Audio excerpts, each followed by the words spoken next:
Hello dear students, welcome to my YouTube channel.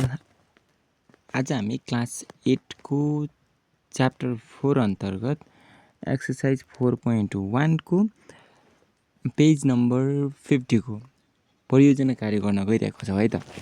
Okay, यसमा चाहिँ हामीलाई परियोजना कार्यमा के भनेको छ त भन्दाखेरि तपाईँको छिमेकको कुनै 5 परिवारका सदस्यहरूको उमेर टिप्नुहोस्। प्राप्त विवरणलाई 16 वर्षसम्म, त्यसै गरी 17 देखि 40 सम्म र 40 भन्दा सो माथिको उमेरको तालिकीकरण गरी उक्त 3 समूहको उमेरलाई अनुपातमा प्रस्तुत गर्नुहोस् र प्राप्त निष्कर्षलाई कक्षामा छलफल गर्नुहोस् भनेको छ। अब यो क्वेसनबाट चाहिँ हामीले के बुझ्नु पर्यो भने अब 5वटा परिवारको हामीले तालिकीकरण गर्नु पर्यो, जहाँ 16 भन्दा कम कति छन्, त्यसै गरी 17 देखि 40 सम्म कति छन् र 40 भन्दा माथिको कति छन्। त्यसको आधारमा चाहिँ कस्तो खालको जनसङ्ख्या चाहिँ बढिरहेछ भनेर त्यो अनुपातको रूपमा हामीले व्यक्त गर्नु पर्यो। ओके, नाउ अब चाहिँ हामी यो गर्न गइरहेका छौँ है त। 5 परिवारको सदस्यको उमेर, पहिलो परिवारको उमेरहरू 8 वर्ष छन् पहिलो परिवारमा, त्यसै गरी 15 वर्ष, 22 वर्ष, 43 वर्ष, 40 वर्ष, 75 वर्षका व्यक्तिहरू छन् है। दोस्रो परिवार भनेको 2 वर्ष, 10 वर्ष, 12 वर्ष, 44 वर्ष, 42 वर्ष छ। त्यसै गरी तेस्रो परिवारमा भनेको 8 वर्ष, 60 वर्ष र 62 वर्ष छ। चौथो परिवारमा भनेको 7 वर्ष, 12 वर्ष, 30 वर्ष र 32 वर्षका छन् भने पाँचौँ परिवारमा 1 वर्ष, 5 वर्ष, 26 वर्ष, 28 वर्ष, 52 वर्ष, 53 वर्षका छन्। तालिकीकरण गर्दाखेरि 16 वर्षसम्मको 8 होइन, यहाँ सबै लेख्नु पर्यो क्या। 8, 15, त्यसै गरी 2, 10, 12, 8, त्यसै गरी 7, 12, त्यसै गरी 15, यो उमेर समूहहरू चाहिँ हामीले लेख्नु पर्यो है। त्यसै गरी अर्को सेकेन्डमा यहाँ हाम्रो 5वटा परिवारमा 17 देखि 40 वर्षसम्मको लेख्नु पर्यो। 17 देखि 40 सम्मको यो सबै उमेरहरू चाहिँ लेख्नु पर्यो है। 22 छ होइन। यसो गर्दाखेरि जम्मा यहाँ चाहिँ 1, 2, 3, 4, 5 5जना भएको छ। त्यसै गरी 40 भन्दा माथिको चाहिँ यहाँ अब 40 छ सुरुमै है, 40 छ। त्यसै गरी 43 छ, 45, 75 छ है। त्यसै गरी 44, 42 र 60 छ। 44, 42, 60 छ, 60 छ, 62 छ। त्यसै गरी 52 छ, 53 छ है। यसरी गर्दाखेरि यहाँ चाहिँ 9जना छ। अब उमेर समूह 16सम्म, 17देखि 40 र 40 भन्दा माथिको अनुपात भनेर चाहिँ के आयो त भन्दाखेरि 10:10:5:9 आयो। 10:5:9 आयो अनुपात है। अब निष्कर्ष चाहिँ के हुन्छ, निष्कर्ष पनि लेख्ने भनेको छ नि त। मेरो छिमेकको उमेर समूह हेर्दा बालबालिकाको धेरै, त्यसपछि वृद्ध र युवकको तुलनात्मक रूपमा कम देखिन्छ भनेर यसको चाहिँ हामीले निष्कर्ष लेख्नु पर्यो है त। साथीहरू, म फेरि पनि भन्छु कि यदि तपाईँहरूलाई चाहिँ यो परियोजना कार्य पुरै फाइल बनाएर रेडी गर्नुपर्ने अवस्था छ भने फाइलको नमुना चाहिँ अब तपाईँको टिचरले भन्नुहुनेछ र अभ्यास चाहिँ हामी यसरी गर्न सक्छौँ। ओके, नाउ अब भने हामी यसमा पेज नम्बर 64 को एक्सर्साइज 5.1 को है। एक्सर्साइज चाहिँ 5.1, त्यसै गरी पेज नम्बर 64 को गर्दैछु किनभने यो एउटा मात्र गर्दाखेरि भिडियो साह्रै छोटो कि 3 मिनटको फेरि साह्रै अल्छी जस्तो देखिन्छ नि त म, जब कि म त्यसो अल्छी हुँदै होइन होइन। अब विद्यार्थीलाई अल्छी बन्नु हुँदैन, अल्छी इज एकदम खत्तम कुरा भनेर सिकाउने मान्छे नै अल्छी हुन थाल्यो भने त कुरा सकियो नि त होइन।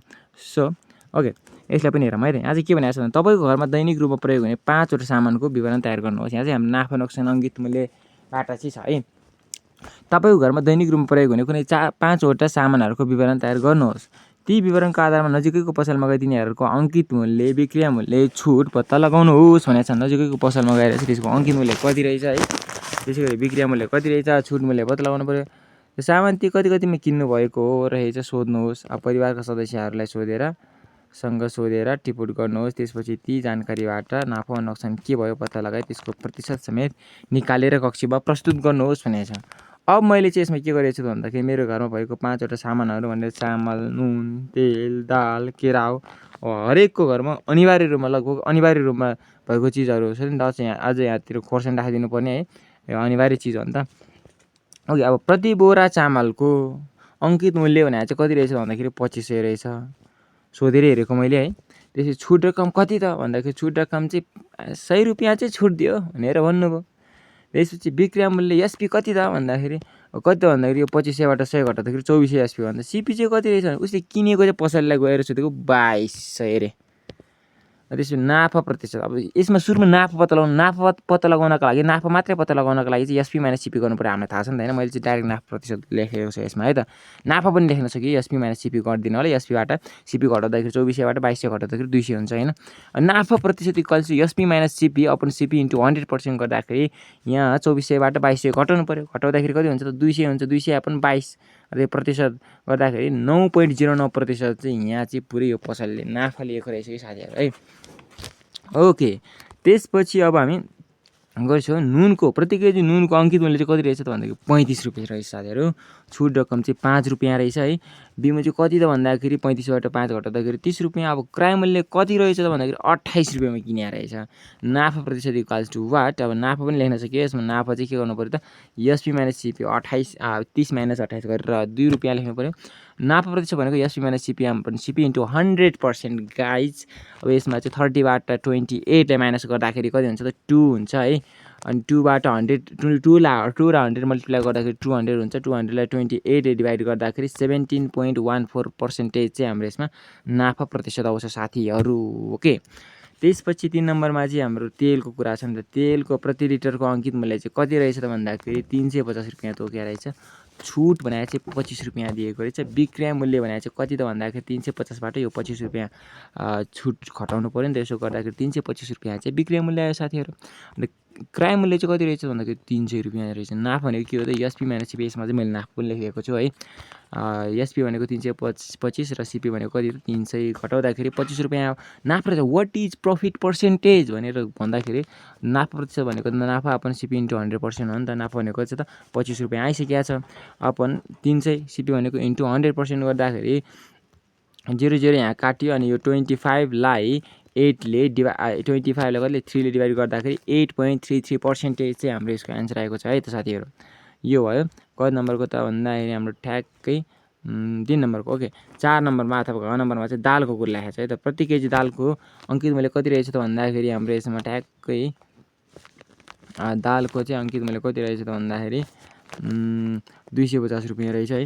छुट रकम कति रहेछ भन्दाखेरि यसो छुट रकम सोधेको 25 रुपियाँ अरे।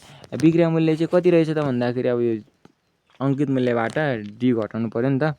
यसो गर्दाखेरि यहाँ 225 आयो होइन। 250बाट 25 घटाउँदाखेरि 225 आयो। क्रय मूल्य चाहिँ कतिमा किने रहेछ यो पसलले सोधेको 200 रुपियाँ रहेछ। अनि नाफा बराबर एसपी माइनस सिपी गर्नु पऱ्यो। एसपी भनेको 225 हो, सिपी भनेको 200 हो। घटाउँदाखेरि 25 रुपियाँ नाफा लिएको रहेछ है एउटा 1 लिटरको तेल प्याकेटमा। अब नाफा प्रतिशत इक्वल्स नाफा अपन सिपी इन्टु 100%। नाफा भनेको 25 रुपियाँ लिएको छ होइन। सिपी भनेको 200 रुपियाँ इन्टु 100% गर्दाखेरि यो दुईवटा काटिन्छ है।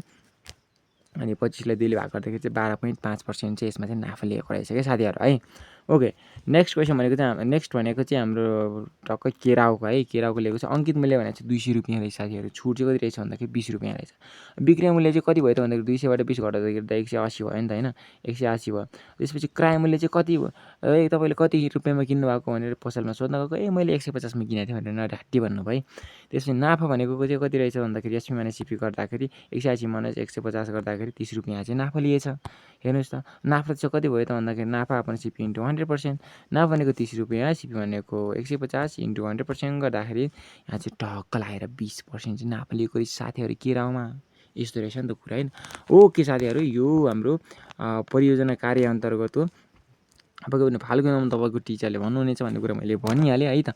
ओके, यसमा चाहिँ हामीले आज के गर्यो त टक्क लगाएर पेज नम्बर 64 को 5.1 अभ्यासको र पेज नम्बर 50 को एक्सर्साइज 4.1 को चाहिँ हामीले गऱ्यौँ। आजको लागि यति नै गर्छौँ। अर्को परियोजना कार्यको भिडियो लिएर उपस्थित हुने नै छौँ। आजको लागि यति नै गर्छौँ। हस् त, धन्यवाद।